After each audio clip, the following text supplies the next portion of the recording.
Buenos días, mi nombre es Pedro Alarcón Guadarrama, soy alumno de la Universidad Virtual del Estado de Guanajuato, con número de matrícula 22018985. Con el propósito de dar cumplimiento con el reto número 4, te atreves a realizar control de convencionalidad del módulo Control de Convencionalidad de la licenciatura en Derecho, en el cual mi asesor educativo es la doctora en Derecho Corporativo, maestra en Derecho y licenciada en Derecho, Lidia Aurora López Núñez, y estoy elaborando el presente trabajo en video en fecha 28 de abril de 2025. Bueno, para dar inicio, para dar respuesta al planteamiento que se cita en el presente reto, el cual debes de responder a la pregunta: ¿qué harías si fueras juez de distrito y estuvieras conociendo de este amparo indirecto? Para lo cual existen pues dos posibles resultados. El primero es el negar el amparo, confirmando el trámite y que debe de realizarse por vía judicial. Y el segundo es conceder el amparo y ordenar al registro civil dar trámite a la solicitud realizada por Josaura. El control de convencionalidad es una herramienta fundamental para garantizar que las normas nacionales se interpreten en armonía con los tratados internacionales de derechos humanos. Este caso presenta un dilema jurídico sobre el derecho a la identidad de género y a los procedimientos para su reconocimiento oficial. Rosaura, quien quiere llamarse Nicolás, pretende, o más bien solicitó esta modificación en su acta de nacimiento para reflejar su identidad de sexo genérica masculina. Pero sin embargo, el registro civil, después de un tiempo considerable, pues omitió dar respuesta a la solicitud de Rosaura. Por lo tanto, ésta presentó el amparo indirecto y en este caso, ya en el proceso del amparo indirecto, la autoridad responsable argumentó que según el Código Familiar local, este trámite debe de realizarse vía judicial y no por vía administrativa. Por lo tanto, en mi calidad de juez de distrito, conociendo el amparo indirecto interpuesto por Rosaura en contra de la omisión del registro civil en responder a su solicitud de modificación de acta de nacimiento, así como la posterior negativa en tramitarla administrativamente dentro del juicio de amparo, mi resolución se fundamenta en un análisis exhaustivo del marco constitucional, convencional y de jurisprudencia.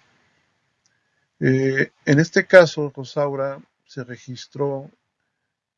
en junio de 1992 y solicitó recientemente la adecuación en su acta para reflejar su identidad de sexo genérica,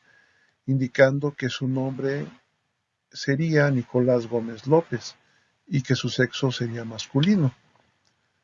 Ante la falta de respuesta del registro civil y su posterior informe que remite el trámite a un procedimiento judicial, esto conforme al Código Familiar de dicha entidad federativa, plantea una controversia sobre la protección de los derechos del nombre y la identidad de género y la no discriminación. Por lo tanto, el núcleo de la controversia radica en la solicitud de Rosaura para que su acta de nacimiento refleje su identidad sexogenérica, modificando su nombre de Rosaura a Nicolás y que su sexo de femenino pase a masculino.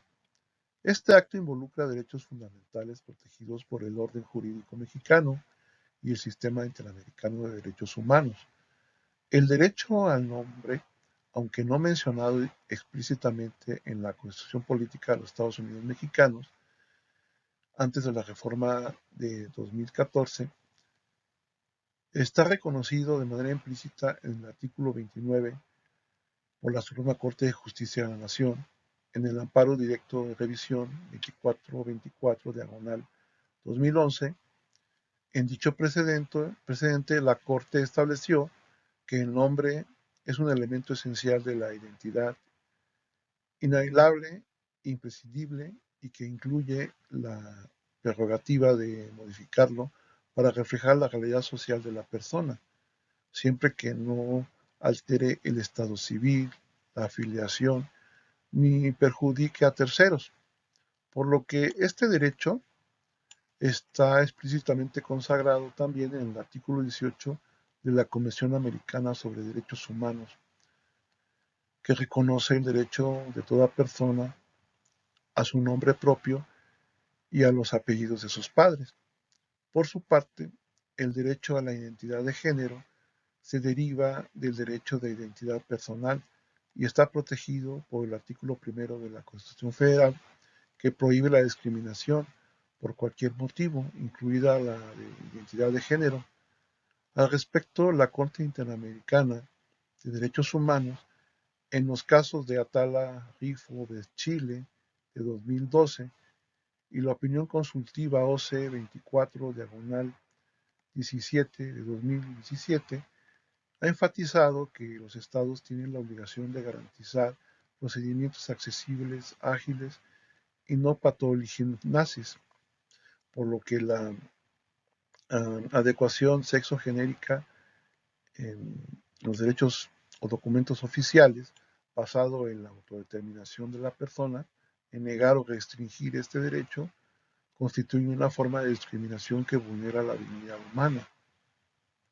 Asimismo, el derecho a la no discriminación consagrado en el artículo primero de la Constitución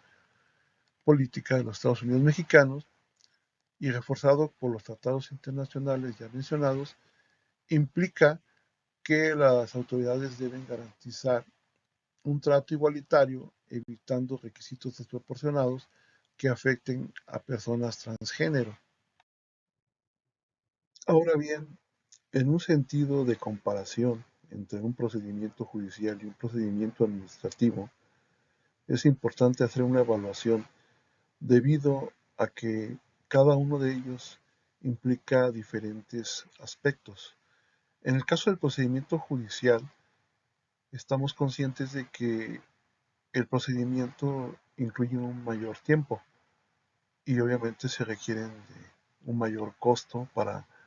el que promueve y a su vez requiere de una representación legal o una asesoría a través de abogado. Por ello, también implica una carga probatoria potencialmente invasiva y una exposición pública a su privacidad. Y finalmente, pudiera existir que el juez a cargo tuviera alguna interpretación restrictiva de la ley, porque aquí nada más estamos analizando específico el artículo que se refiere a que para que poder hacer el cambio de un acta de nacimiento, cuando tiene cuestiones de sexo genérica, eh, tiene que promoverse un juicio judicial, pero podría existir una situación distinta, a pesar de ser un proceso de jurisdicción voluntaria en el cual no existe una contraparte, la decisión del juez se somete a la jurisdicción de la entidad federativa que corresponde. Mientras tanto, el procedimiento administrativo, si de acuerdo a los estándares y a la jurisprudencia nacional se realizara, pues ese sería un trámite ágil y accesible basado en una autodeterminación a la solicitud de Rosaura y sin requerimientos médicos o psicológicos y daría una protección a su privacidad y una menor carga para la solicitante. Dentro del análisis realizado, observamos que el registro civil en su informe rendido dentro del juicio de amparo argumentó que conforme al Código Familiar de la entidad federativa, la modificación solicitada por parte de Rosaura debe tramitarse mediante un procedimiento judicial para poder adecuar el acta de nacimiento la cuestión sexogenérica, mientras que el procedimiento administrativo está reservado solo para cambios de apellidos por reconocimiento voluntario de un hijo. Esta decisión normativa plantea una cuestión central, es decir, ¿es constitucional y convencional exigir un trámite judicial para la adecuación sexogenérica cuando dicho requisito impone una carga adicional a Rosaura en comparación con otros tipos de modificaciones registrales? Por lo que para responder a ello es necesario realizar un control de constitucionalidad y convencionalidad, conforme al artículo primero de la Constitución mexicana, que obliga a interpretar las normas a favor de la mayor protección de los derechos humanos, es decir, la aplicación del principio pro persona, y a garantizar su compatibilidad con los tratados internacionales y la propia Constitución. La jurisprudencia que ha emitido la Suprema Corte de Justicia de la Nación proporciona una guía clara. Para tal efecto, el amparo en revisión eh, es el 1317-2017 de la Corte resolvió que los procedimientos para la educación de sexo genérica deben ser administrativos y no judiciales, ya que la forma de judicializar impone una carga desproporcionada que vulnera los derechos de la entidad de género y de la no discriminación. La Corte enfatizó que los trámites deben de ser ágiles, accesibles y basados en la autodeterminación, sin requerir pruebas médicas, psicológicas ni controversias judiciales. Este criterio se alinea a la opinión consultiva 24/17 de la Corte Interamericana de Derechos Humanos, que establece que los cambios de nombre y sexo en documentos oficiales deben de realizarse mediante procedimientos administrativos sencillos, basados en el consentimiento y libertad de la persona que desea realizar el trámite, debiendo estar debidamente informado. El amparo directo de revisión 2424/2018 es igualmente relevante, pues la Suprema Corte de Justicia de la Nación declaró inconstitucional la norma del Código Civil de Aguascalientes que restringía la modificación del nombre por considerarla contraria al principio de proporcionalidad y al derecho al nombre. En dicho caso, la Corte determinó que las restricciones basadas en la inmutabilidad del nombre no son necesarias ni razones, ya que el derecho al nombre incluye la posibilidad de adaptarlo a la realidad social de la persona. Este precedente es aplicable a solicitud de Rosaura, ya que la adecuación a su nombre y sexo busca reflejar su identidad sin establecer o reflejar derechos a terceros ni de orden público. La omisión que realiza el registro civil y luego al responder dentro del juicio, esto constituye para Rosaura, ahora Nicolás, una violación a su derecho de acceso a la justicia enmarcado en el artículo 17 de la Constitución, que garantiza la resolución pronta y expedita de todo lo que uno promueva ante alguna autoridad. Aunque el registro civil rindió su informe dentro del amparo remitiendo el trámite a una vía judicial, esta respuesta no subsana la omisión inicial y plantea una nueva violación. Por lo tanto, la imposición de un procedimiento judicial que, conforme a los estándares constitucionales e internacionales, resulta desproporcionado y discriminatorio. El Código Familiar local distingue entre un procedimiento judicial para la adecuación sexogenérica y uno administrativo para los cambios de apellidos por reconocimiento. Esta distinción debe someterse a un escrutinio riguroso para determinar su compatibilidad con los derechos humanos, por lo que los criterios de legalidad, necesidad, razonabilidad, proporcionalidad y no discriminación son fundamentales para considerar la resolución correspondiente. La legalidad se refiere a que el procedimiento judicial está previsto en el Código Familiar cumpliendo con este requisito. Sin embargo, la necesidad en que no existe una justificación legítima para exigir un trámite judicial, ya que la adecuación del sexo genérico en un acto de autodeterminación que no implica controversia ni afecta al interés público, es un procedimiento administrativo suficiente para que podría realizarse el trámite correspondiente. Ahora, la razonabilidad en cuanto a la judicialización impone cargas desproporcionadas, así como costos económicos, tiempo y acceso a la representación legal, que pueden ser especialmente gravosas para las personas en situación de vulnerabilidad, como las personas transgénero. En relación a la proporcionalidad, la restricción al derecho de identidad de género no está justificada por un fin legítimo, ya que no protege la seguridad ni los derechos de los terceros. Por lo contrario, obstaculiza el ejercicio de un derecho fundamental. Y por último, la no discriminación, al tratar la adecuación sexogenérica de manera diferente a otros cambios registrales, como la de cambio de apellidos, crea un trato desigual que discrimina por entidad de género, violando el artículo primero de la Constitución mexicana. En consecuencia, el procedimiento judicial previsto en el Código Familiar es inconvencional y contraviene a los estándares de la Corte Internacional de Derechos Humanos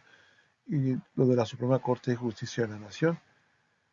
y potencialmente es inconstitucional al imponer una restricción desproporcionada